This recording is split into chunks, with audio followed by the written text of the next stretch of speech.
অনেকদিন পর একসাথে অনেক বছর পর। অনেকদিন পর বছরে বুঝাইছি আমাদের প্রথম ইটা বলতো মানে আমরা আগে যখন আমরা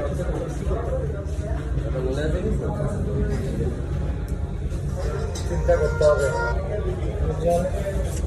আমার তো তেমন কিছু মনে নাই। আমার তো ধর আগে আসলে ঢাকায় আসলে হচ্ছে যে ওর বাসায় উঠা, সারাদিন হচ্ছে ঘোরাফেরা করা, সন্ধ্যার পরে হচ্ছে কারওয়ান বাজার আর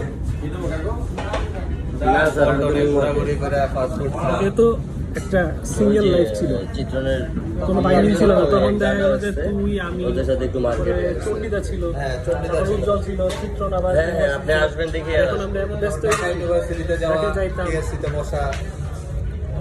ওকে সেই ওকে ওকে। আমি তোরে দেখা মানে কিছু ভিডিও আছে, সেটা হলো ওই যে অদ্বৈত আসছিল না 2014 সালে, সরি মোহনা, অদ্বৈত বাংলা ছিল, তখন আমরা কি মজা করছিলাম। কিসে গেছিলাম না আমরা ফ্যান্টাসিতে?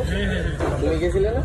না, ওইটা জানি, ওইটা জানি। অদ্বৈত তো ছিল, হ্যাঁ অদ্বৈত ছিল, বর্ণালী বিচিত্ররা ছিল।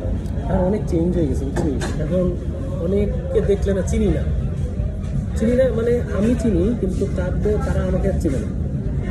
অনেক ছোটটা মানে চিনি না, তাই আমি ভাবি কি যেন হয়তো বা সময়ের সাথে সাথে সব কিছু পরিবর্তন হয়ে হ্যাঁ যায়। চিন্তা করে, এটা এমন কোনো আমারই বিষয় না যে চিন্তা হবে। সেটা না, যেমন আমরা কোথাও গেলে না আগেই চিনে ফেলাই। আর ওটা তো ছেড়ে দিচ্ছি আমি। আর এখন দেখলেও না অনেক সময় মনকে বোঝাই যে না আমি তো মনে হয় না, ওটা আমি ছেড়ে দিচ্ছি এখন। কেউ যদি আমার না চিনে, আমি তারা চিনি না। এত টাইম নাই ভাই। দেখি এটা একটা আড্ডা পার্টি ব্লগিংটা আড্ডা হুম। আমার উজ্জ্বল তো